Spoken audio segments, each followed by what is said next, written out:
Hey everybody, it's Monika and welcome to my channel where I give social workers, counselors, and helping professionals the information and the resources that you need to deepen your level of self-awareness and to boost your competence and confidence in the profession. Today I'm going to be giving a brief overview about what is going on, my ideas for future episodes for my podcast as well as for my YouTube channel. If you're interested in learning more about my intention with the channel, then please keep watching. I'm Monika Thomas, the founder and clinical social worker at Kindred Connections Therapy Center. I've been a social worker for over 12 years. I decided to do an entire YouTube channel on my journey from cubicle working social worker to successful entrepreneur. Welcome to my channel. Okay, so I wanted to do a video today for a couple reasons. One, I wanted to thank all of my new subscribers who have found me. Information is just moving so quickly. My channel has been growing really quickly, so I want to welcome all of you who are here. Thank you for everybody who has subscribed.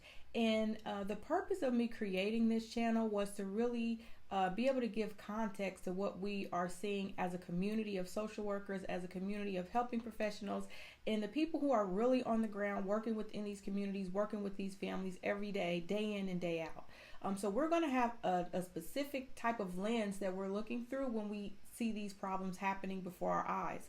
And one of the things that I think is important, not for us just as Black social workers to think the same or to come to the same conclusions about what should be done moving forward, but at least grounding ourselves in the appropriate cultural context, in the proper historical context and sociological perspective so that we can better understand what's happening. So in these moments, I think it's critical for us to understand definitions, like what do we mean by racism? Whose definition of racism are we using and how do we conceptualize that?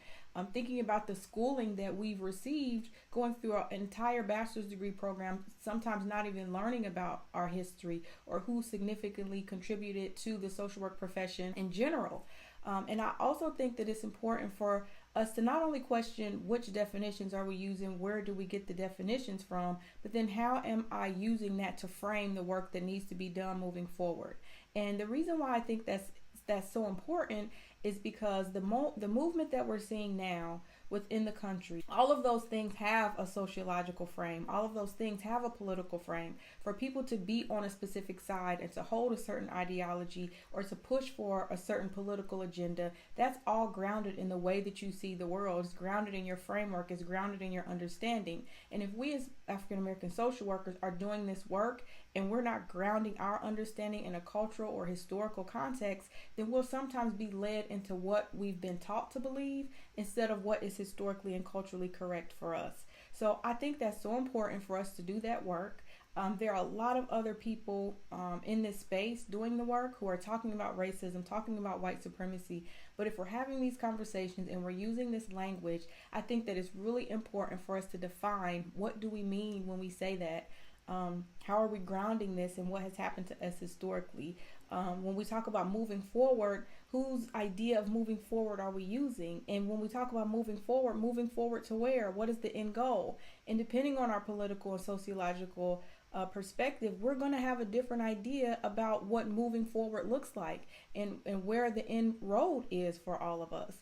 So if you're someone who's just fighting for social justice and you're fighting for making sure that laws are changed, that's going to be different from someone who's fighting for liberation, who's fighting for freedom, who really knows that change isn't going to happen simply by changing laws, who maybe understands that it's a bigger systemic issue that's happening before us. So your idea of what can be the end goal, which could be equality, could be different for someone whose end goal is liberation and freedom from capitalism and freedom from global imperialism. So we even have to begin to define what those terms mean, and then who gave us those terms and what has been the function of those terms for our lives.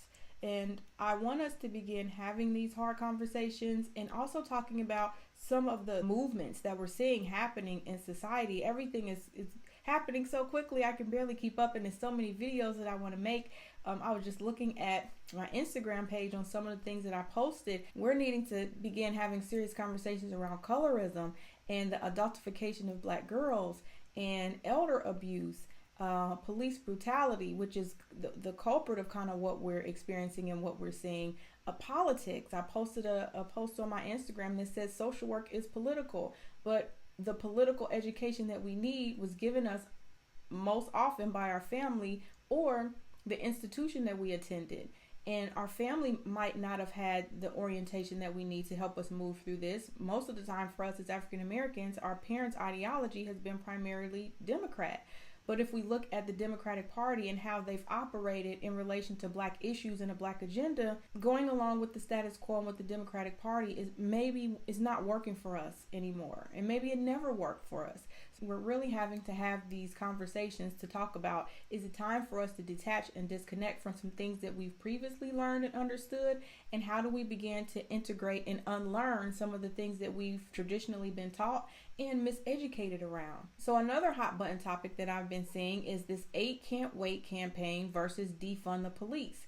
So a lot of social workers that I'm seeing are all about this 8 Can't Wait campaign. But if you hear from people on the ground who've been organizing for a really long time, since before 2015 and 2014, when people were advocating and protesting in Ferguson, the people who've been doing that level of work are not advocating for 8 Can't Wait. So then we have to figure out, why are some people advocating for 8 Can't Wait and some people are advocating for defunding the police?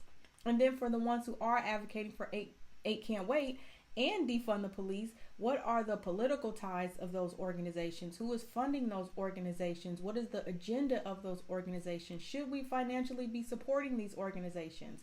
So I don't think just because someone puts out a cry or an ask for us to support these organizations that we should do that if we've not done the work to really see if supporting those organizations are in our economic and political best interests. And again, your economic and political best interests are going to depend upon your political framework and what does progress look like for you? What does progress mean? And I do want to share my philosophy with you all so you'll know where I stand. I do identify as more of a freedom and liberation fighter as opposed to fighting for social justice. My political ideology is not aligned with Democrats, nor is it aligned with Republicans. I feel like those political parties are two sides of the same coin, and for us to really get what we need as a community, we have to start thinking outside of those structures that have all benefited from our exploitation, that have all benefited from keeping us at the bottom and as a permanent underclass, who have all benefited from us being disenfranchised economically, politically, and in terms of our right to vote. And one of the things that I will say is that I'm 100% on board and open to us having conversations and dialogue around these issues. Because I think what happens is we get on Twitter, we get on Instagram, and we have these silo conversations within our groups, but we never really come together to think about how that impacts the clients that we serve. My political ideology around freedom and liberation may mean nothing to my client who I'm working with day in and day out, who's experiencing poverty, depression, high levels of stress.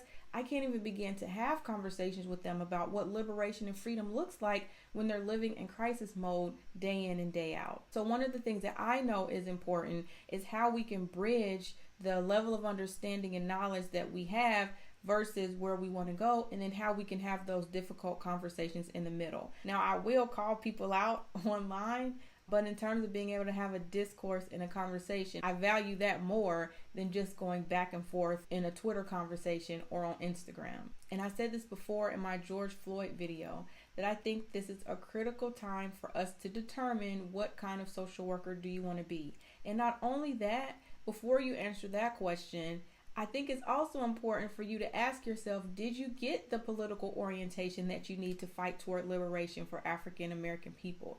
Did you get the level of economic education that you needed to understand the wealth gap? Did you get the type of cultural education that you needed for us to understand historical oppression and the trauma that caused? Have you familiarized yourself with our struggle and our journey and the people within our community who spoke for us? We don't need people outside of our community speaking for us when we have people within our community who have been giving us instruction and ideas and frameworks for generations. So sometimes us going back and looking at those frameworks and seeing what our political organizers were saying, seeing what the Panthers were doing, seeing what Angela Davis was advocating for, listening to the work of Malcolm X and Martin Luther King with a critical ear to really begin to flesh out what did they really want, what did they really envision, and what did they see as a way forward for us. Now, that doesn't mean we're going to be able to have knowledge about everything as it relates to every leader within our movement toward freedom and liberation. But what I'm hoping to do is to be able to curate that information for you so that it can help decrease the learning curve. Because there's so much information out there. There's so many talking heads, and I guess I can consider myself one of those, who are giving us a lot of information on which way to go, what should we be doing, which framework should we have. So I'm not really here to tell you what to think. I more so want to help you know how to think about the critical issues. And for me, that means framing our issues in a cultural and historical context, understanding where we are, and then understanding the fact that simply changing laws and attempting to change the framework of a system that was designed for us to be a permanent underclass might not be the best direction for us to go. So over the course of the next couple weeks, I'll be interviewing more guests for the Afrocentric Social Worker podcast. If you've not subscribed to the podcast, I encourage you to do so. I'll leave a link in the description. I'll also be having more culturally relevant videos so that we can increase our self-awareness and boost our competence and confidence in the profession. And when I say our confidence in the profession, I want us to not only have confidence in our skill set as it relates to interviewing and assessing and evaluating and problem solving and using therapeutic techniques, but also being confident in who you are culturally, being confident in your blackness, being confident with your dark skin, being confident with your kinky hair, being confident with your TWA. So it means being able to walk into a space and being unapologetically black, not having to apologize for who you are, not having to shrink down for fear of what other people will think. And that's the level of confidence that I'm also talking about. And then when I talk about your competence, I'm focusing on all the ways in which we were miseducated, misinformed, or held back from information that will provide us with the cultural context to be able to work toward freedom and liberation for descendants of American slavery. So that's my goal for the channel. I hope that you will join me along this journey. If you would like to support this work, please feel free to donate. I've included those links at the bottom as well.